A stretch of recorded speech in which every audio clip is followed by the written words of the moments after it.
take a look at a couple of examples of value-based design.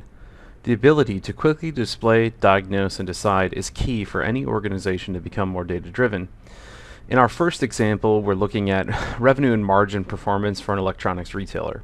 We can see our high-level revenue performance year to date compared to prior year, how we're doing from a channel, product, and regional perspective.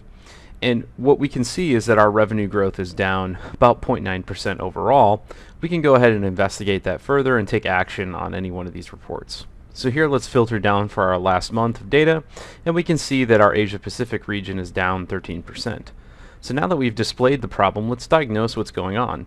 Here I can see how I'm doing percent change from the previous month, and then with conditional formatting I can see that Australia, specifically mobile phones, is where I have the biggest issues.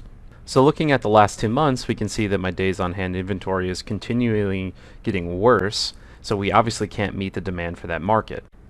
So now that we've diagnosed that we have a days on hand inventory issue, let's go ahead and look for excess inventory in surrounding regions. Drilling in, I can now see my on-hand inventory across my multiple locations and stores, and I'm going to highlight where I have the largest excess of on-hand inventory. And so here across these store locations, I can now use this data to make a decision to move inventory from one location to another to meet the market demand and hopefully improve my overall margin and revenue performance. Let's take a look at another value-based design example. Here we can see data for an oil and gas company, and being an asset-intensive industry, understanding asset health and criticality is extremely important to guarantee production uptime and revenue performance.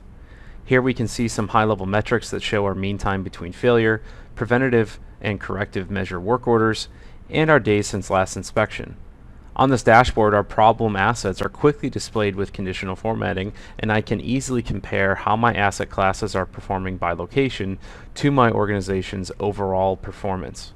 So drilling into the top bad actors, I can now see that I have an issue with my trip tank pumps.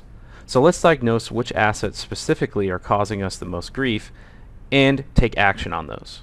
So we'll go ahead and we'll drill in on the trip tank pump, and I can see my asset number here. And now, clicking on this asset, I can then be brought directly into the Infor EAM system to take further action on this data.